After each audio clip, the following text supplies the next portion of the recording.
بسم اللہ الرحمن الرحیم۔ السلام علیکم اسٹوڈنٹس، جماعت ہفتم اردو لیکچر نمبر 71 کا آغاز کرتے ہیں۔ آج ہم پڑھائی پلس وضاحت کریں گے، نیا چیپٹر شروع کریں گے۔ تو آپ اپنی کتابیں نکالیں اور اب ساتھ پینسل اور اپنی کتاب کا صفحہ نمبر 131 کھولیں۔ صفحہ نمبر 131 پر ہمارے پاس سبق ہے ملاقات، ٹھیک ہے۔ آج کی تاریخ لکھیں صفحہ نمبر 131 پر 23 جون 2020۔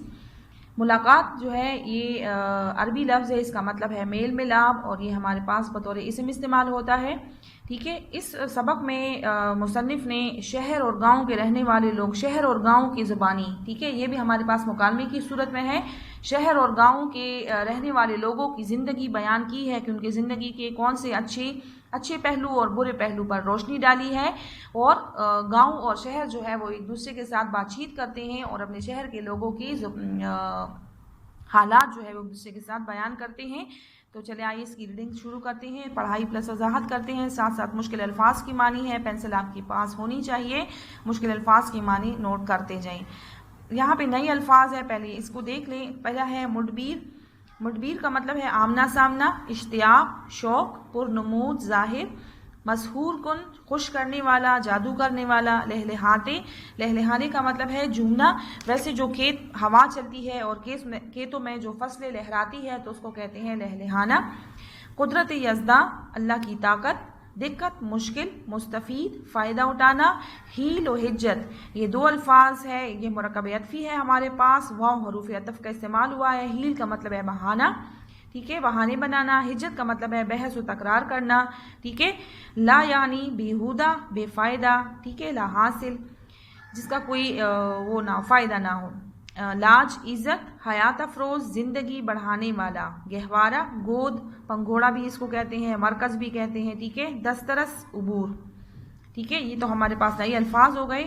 اب ہم سبق میں پڑھتے ہیں کہ شہر اور گاؤں جو ہے وہ کس طرح کی بات چیت کرتے ہیں، اور اس میں شہر اور گاؤں کی کون کون سی خوبی اور خامیاں ہمارے سامنے آتی ہے، ٹھیک ہے۔ سٹارٹ میں دیکھیں، ایک دو جملوں میں یہاں پہ تمہید یا پس منظر جو ہے، تمہید باندھی گئی ہے، پس منظر بیان ہوا ہے، ٹھیک ہے۔ تو مکالمے کا آغاز اسی طرح ہوتا ہے کہ سٹارٹ میں ہم ایک دو لائن میں اس تمہید باندھتے ہیں، ٹھیک ہے، پھر اس کے بعد مکالمے سٹارٹ ہوتے ہیں۔ ایک دفعہ گاؤں اپنی زندگی میں بہتری کے امکانات کو روشن کرنے کے لیے شہر کی طرف سفر پر روانہ ہوا، ٹھیک ہے۔ تو کیا ہوتا ہے کہ ایک دفعہ گاؤں جو ہے وہ اپنی زندگی ہمارے پاس قواعد کی روح سے مرکب اضافی ہے، ٹھیک ہے، نانی نے راری رے، ٹھیک ہے نا، تو یہاں پہ اپنی آیا ہے، اپنی زندگی میں بہتری کے امکانات امکان کی جمع ہے، اور امکان کا مطلب ہے ممکن ہونا، اور روشن کرنے کے لیے یعنی کیا کیا میں اپنے اندر جو ہے کیا کیا تبدیلیاں لا سکتا ہوں، ٹھیک ہے، اچھی تبدیلیاں، ٹھیک ہے۔ تو اس کی غرض سے، مقصد سے شہر کی طرف سفر پر روانہ ہوا، لیکن دوران سفر ہی ایک پڑاؤ پر اس کی بھیڑ شہر سے ہو گئی۔ لیکن دوران سفر کے دوران، ٹھیک ہے، اضافی مرکب اضافی ہے ہمارے پاس، سفر کے دوران یہاں پہ زیر آیا ہے، ٹھیک ہے، تو زیر مرکب اضافی کی علامت ہے۔ سفر کے دوران ایک پڑاؤ ایک جگہ پر قیام کیا، رک گیا، تو اس کی اس کا سامنا جو ہے وہ شہر سے ہو گیا۔ اب ان میں بات چیت شروع ہوتی ہے۔ گاؤں، کہاں جانے کا ارادہ ہے؟ میں تو آپ کی طرف آ رہا تھا۔ گاؤں جو ہے وہ شہر سے مخاطب ہو کر کہتا ہے کہ آپ کا کہاں جانے کا ارادہ نیت ہے، ٹھیک ہے، قصد۔ میں تو آپ کی طرف آ رہا تھا، یعنی شہر آ رہا تھا۔ شہر، مجھے بھی آپ سے ملنے کا بہت اشتیاق تھا، شوق تھا، میں آپ سے ملنا چاہتا تھا، کیونکہ میں نے سنا ہے کہ اس پرنمود دنیا میں اب بھی آپ بہت پرسکون اور مسحور کن زندگی گزار رہے ہیں، ٹھیک ہے، یعنی آپ بہت خوشگوار، مسحور کن خوش کرنے والا، یعنی بہت خوشگوار، پرنمود اس ظاہری دنیا میں، اب بہت پرسکون بہت اطمینان بری، مسحور کن بہت خوشگوار زندگی گزار رہے ہیں، یہ ہمارے پاس سابقہ ہے، ٹھیک ہے، اور یہ لاحقہ ہے۔ میں آپ سے یہ گر سیکھنا چاہتا ہوں کہ کس طرح آپ اتنی پرسکون اور اتنی خوبصورت خوشگوار زندگی آپ کیسے گزار رہے ہیں، تو میں آپ سے یہ ہنر سیکھنا چاہتا ہوں، اس لیے میں آپ کی طرف آ رہا تھا۔ گاؤں حیرت سے، حیران ہو کر، یہاں پہ دیکھیں علامت ندا ہے، ٹھیک ہے، تو یہ علامت ندا بھی ہے، اور اس کو ہم استفہام یا فجائیہ جملوں میں بھی استعمال کرتے ہیں، ٹھیک ہے۔ یہ ہمارے پاس حروف فجائیہ ہے، ٹھیک ہے، حیرت سے، یہ جملہ فجائیہ ہو گیا جب ہم کسی حیرت کا، حیرانگی کا، غم اور دکھ کا اظہار کرنے کے لیے، افسوس کا اظہار کرنے کے لیے الفاظ بولتے ہیں، تو اس کے آگے بھی ہم یہ علامت لگاتے ہیں، اور یہ فجائیہ جملہ ہے، ٹھیک ہے۔ میں بھی اسی نیت سے آپ کے پاس آ رہا تھا کہ آپ سے پرآسائش زندگی کا بھید معلوم کر سکوں، بھید راز، ٹھیک ہے، پرآسائش، پر لطف، پر تکلف، سہولیات سے بری ہوئی، یہ بھی ہمارے پاس سابقہ ہے، ٹھیک ہے، پرآسائش، پرسکون، تو یہ ہمارے پاس سابقہ ہے۔ پرآسائش کا مطلب ہے آسائشوں سے بری ہوئی، سہولیات سے بری ہوئی زندگی کا راز معلوم کرنا چاہتا تھا۔ یہ کہہ کر دیہات اپنی خاصیتیں گنوانے لگا، گنوانا، شمار کرنا، بیان کرنا، خاصیتیں، خصوصیات یا خوبیاں۔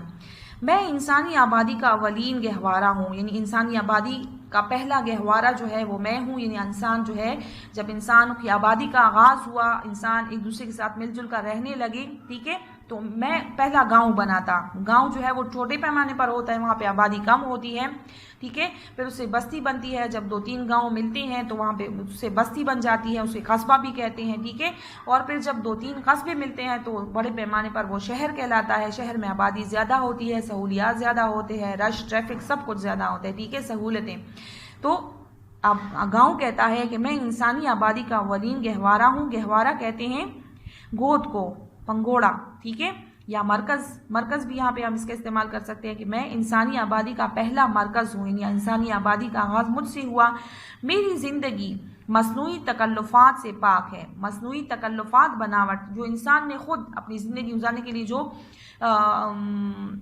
بناوٹیں، جو تکلفات اپنی زندگی میں پیدا کی ہے، تو میں ہر طرح سے تکلفات سے پاک ہوں، اس لیے مجھے خدا کی بہت بڑی نعمت سمجھا جاتا ہے، ٹھیک ہے، میری زندگی سادہ ہے، اس سادگی کی وجہ سے میری زندگی کو اللہ تعالیٰ کی ایک نعمت سمجھا جاتا ہے۔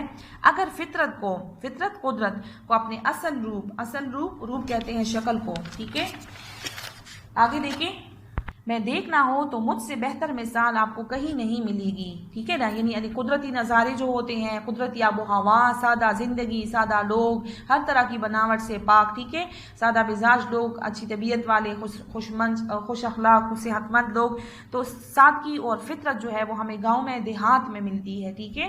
تو اگر کوئی جو ہے وہ یہ چیزیں دیکھنا چاہتا ہے تو اس کے لیے مجھ سے بہتر مثال کوئی نہیں ہوگی۔ میرا ہر نظارہ، ہر منظر دلکش اور دل فریب ہوتا ہے۔ دلکش اور دل فریب، یہاں پہ ہمارے پاس لاحقہ ہے۔ لاحقہ جب ہم بعض اوقات الفاظ کے ساتھ کے آخر میں کوئی علامت لگا کر نئے الفاظ بناتے ہیں، ٹھیک ہے، جیسے دلکش، دل فریب، ٹھیک ہے، اور یہ یہاں پہ یہ ہمارے پاس کیا ہے، مرکب عطفی، یہاں پہ حروف عطف اور کا استعمال ہوا ہے۔ دلکش، خوبصورت، دل فریب، دل کو دھوکہ دینے والے، ہر طرح کے نظارے ملتے ہیں۔ لہلہاتی ہوئے ہوا میں لہراتی ہوئی، جھومتی ہوئے کیت، فصلوں سے ہرے بھرے سرسبز فصل ہوتے ہیں، ہرے بھرے سایہ دار درخت، جو بڑے بڑے درخت ہوتے ہیں کھیتوں میں، ہرے بھرے سرسبز، ٹھیک ہے، سایہ دار درخت، ٹھیک ہے، سایہ دینے والے درخت، یہ ہمارے پاس مرکب توصیفی میں آتا ہے۔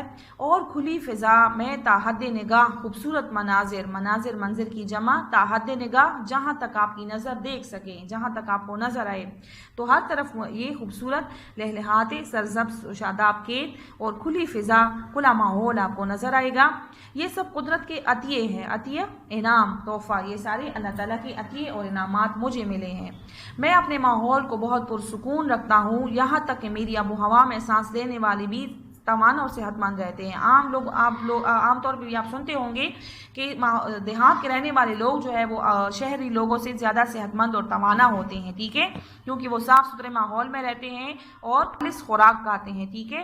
ہمیشہ بنا حیل و حجت دوسروں کی مدد کرتا ہوں، یعنی میرے رہنے والے لوگ جو ہے وہ بغیر کسی بحث و تکرار کے، بغیر کسی بہانے کے، ٹھیک ہے نا، دوسروں کی مدد کرتے ہیں۔ شہری لوگوں کے مقابلے میں یہاں میرے لوگ سادہ ہے، ٹھیک ہے، لوگوں کی مدد کرتے ہیں، خود کو مکر و فریب سے دور رکھتا ہوں۔ میرے لوگ جو ہے وہ ہر طرح کی دھوکہ دہی سے پاک ہے، ٹھیک ہے، یہ بھی مرکب عطفی ہے اور مترادف الفاظ ہے، ٹھیک ہے، مکر اور فریب دغا کو کہتے ہیں۔ میری آغوش میں جو بھی پرورش پاتا ہے، جو بھی پلتا ہے، وہ خلوص، اخلاص اور صاف دلی، نیک نیتی کا پیکر نمونہ ہوتے ہیں۔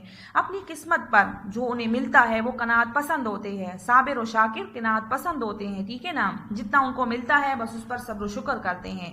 صابر صبر کرنے والا، شکر کرنے والا، یہ دونوں صفت ہے۔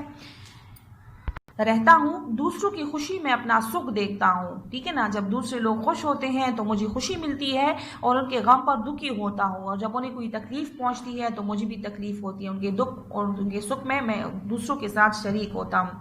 شہر کیا کہتا ہے اس کے مقابلے میں؟ آپ کی زندگی تو واقعی قابل تحسین ہے. قابل تحسین کہتے ہیں تعریف کو، تعریف کے قابل ہے. یہ بھی ہمارے پاس مرکب اضافی ہے.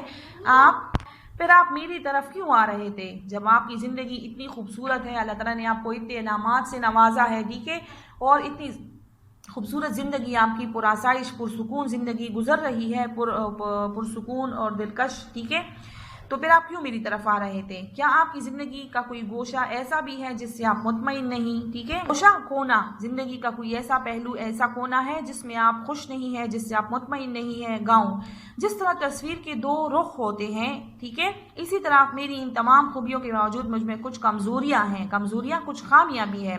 وہ بتانے سے پہلے میں آپ کے بارے میں جاننا چاہتا ہوں. ٹھیک ہے، میں نے اپنی ساری خوبیاں آپ کے سامنے بیان کر دی، ٹھیک ہے، لیکن میری کچھ خامیاں ہیں. ان خامیوں کو دور کرنے کے لیے میں آپ کی طرف آ رہا تھا، لیکن خامیاں بتانے سے پہلے میں چاہتا ہوں کہ آپ مجھے اپنے بارے میں بتائیں. ٹھیک ہے، جس طرح تصویر کے دو رخ ہوتے ہیں، یعنی ایک رخ جو ہے وہ رنگین اور ایک سادہ، ایک رخ جو ہے وہ روشن اور دوسرا تاریک، یعنی کچھ انسان میں کچھ خامیاں ہوتی ہیں، کچھ خوبیاں ہوتی ہیں، جس طرح مجھ میں بھی یہ بات موجود ہے. شہر کیا کہتا ہے؟ میری زندگی تو کھلی کتاب ہے. کھلی کتاب ہمارے پاس مرکب توصیفی ہے. ٹھیک ہے، کھلی کتاب یعنی ایسی کہ جس کی خصوصیات مجھ میں جو چیزیں موجود ہے وہ سارے لوگوں کو پتہ ہے، سب کو معلوم ہے. کھلی کتاب سے مراد یہ ہے جسے ہر کوئی آسانی سے پڑھ سکتا ہے، یعنی ہر شخص میرے بارے میں جانتا ہے. میں پہلے تمہیں اپنی کچھ اچھی باتیں بتانا چاہتا ہوں، کچھ خوبیاں ہیں میرے میں. میری ایک بنیادی اور بڑی خوبی تو یہ ہے کہ تعلیمی سہولتیں عام ہونے کی وجہ سے میں ہر طرح کے علم و فن سے مستفید ہوتا ہوں.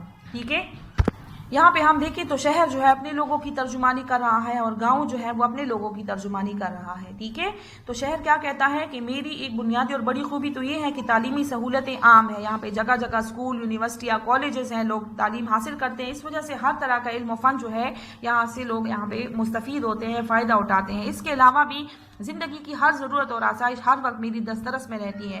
ہر طرح کی سہولیات، ٹھیک ہے نا، یہاں پر موجود ہے، چاہے وہ طبی سہولیات ہے، ٹھیک ہے، تفریحی سہولیات ہیں، آمد و رفت کے ذرائع ہیں. ٹھیک ہے نا، تو آپ لوگوں نے دیکھے ہوں گے کہ شہری زندگی میں، شہر میں ہمیں ہر طرح کی سہولیات بآسانی ملتی ہے اس کے دیہات کے مقابلے میں. ٹھیک ہے، تو میری دسترس میں، میری پہنچ میں رہتی ہے. طبی سہولیات، علاج معالجہ ہو، بڑے بڑے ہسپتال ہوتے ہیں، ڈسپنسریاں ہوتی ہیں، ڈاکٹر زیادہ ہوتے ہیں، بہتر سے بہتر ڈاکٹر اور حکیم، ملازمت اور کاروبار کے بہتر مواقع، کارخانے ہوتے ہیں چھوٹے بڑے. ٹھیک ہے، تو کاروبار کے مواقع ملتے ہیں لوگوں کو. تفریحی سہولتیں، پارک ہوتے ہیں، چڑیا گھر وغیرہ، لوگ جو ہے تفریح کے لیے گھروں سے باہر نکلتے ہیں. دیہات کے لوگ زیادہ تر گھروں میں رہتے ہیں. ٹھیک ہے، بہتر ذرائع آمد و رفت کہتے ہیں آنا جانا، آنے جانے کے لیے بہتر آمد و رفت ذرائع ہوتے ہیں، ذریعے یعنی گاڑیاں وغیرہ. ٹھیک ہے، صنعتی ترقی کے لیے فیکٹریاں، ٹھیک ہے، صنعتی ترقی کے لیے فیکٹریاں یعنی کارخانے زیادہ ہے. دیگر صنعتی ادارے بھی موجود ہیں. ان سب سہولتوں کی فراوانی، ان کی کثرت کی وجہ سے،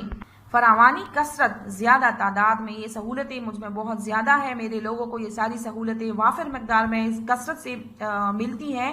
میری زندگی کے معیار کو بہت بلند کر دیا ہے. معیار زندگی ان سہولیات کی وجہ سے میری معیار زندگی جو ہے، یہاں کے لوگوں کی زندگی کا معیار جو ہے وہ بہت بلند ہو گیا ہے، اعلیٰ معیار کی زندگی گزارتے ہیں.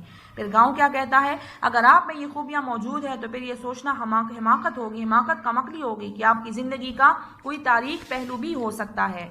ٹھیک ہے، اگر اتنی زیادہ سہولیات آپ کے پاس موجود ہیں، آپ کے لوگوں کو اتنی زیادہ سہولیات ملتی ہیں، تو پھر یہ بات تو کم عقلی والی بات ہوگی، بیوقوفی والی بات ہوگی کہ آپ کی زندگی کا کوئی تاریک پہلو بھی ہے، یعنی آپ میں بھی کوئی خامی موجود ہوگی. تاریک پہلو کہتے ہیں رخ کو، یعنی کوئی خامی آپ کی زندگی میں موجود ہوگی. شہر نہیں، ایسی بات نہیں. جس طرح آپ نے بتایا کہ تصویر کے دو رخ ہوتے ہیں، یہ بات مجھ پر بھی صادق آتی ہے. یعنی یہی معاملہ میرے ساتھ بھی ہے کہ جس طرح تصویر کے دو رخ ہوتے ہیں، ایک روشن اور ایک تاریک، اسی طرح میری خوبیاں جو ہے وہ زیادہ ہے لیکن مجھ میں خامیاں بھی موجود ہے. تو یہ بات مجھ پہ بالکل سچ ثابت ہوتی ہے. گاؤں وہ کیسے؟ شہر میں بعد میں بتاؤں گا، پہلے مجھے ان پہلوؤں سے آگاہ کیجئے، خبر دیجئے، مجھے بتائیے کہ آپ کی عدم اطمینان کا باعث کیا ہے، کہ آپ جو اتنی خوبصورت آپ کی پرکشش زندگی ہے، تو آپ کے لیے عدم اطمینان کی کمی کی وجہ کیا ہے؟ عدم کہتے ہیں کمی کو، کہ آپ کی اطمینان کی کمی یا بے چینی کی وجہ کیا ہے آپ کی. ٹھیک ہے، تو یہاں تک نشان لگا لیں. یہاں تک ہم نے آج کے لیکچر میں پڑھا. اس کے بعد آگے پڑھیں گے انشاءاللہ. آپ لوگوں نے کیا کرنا ہے, آج آپ کا ہوم ورک ہے کہ اس میں جتنے بھی ہم نے حروف مرکب عطفی اور مرکب اضافی ہم نے پڑھے ہیں, آپ لوگوں نے اس کو ایک پیج پر لکھنا ہے اور ساتھ میں سابق اور لاحق تلاش کر کے آپ لوگوں نے لکھنے ہیں. ٹھیک ہے.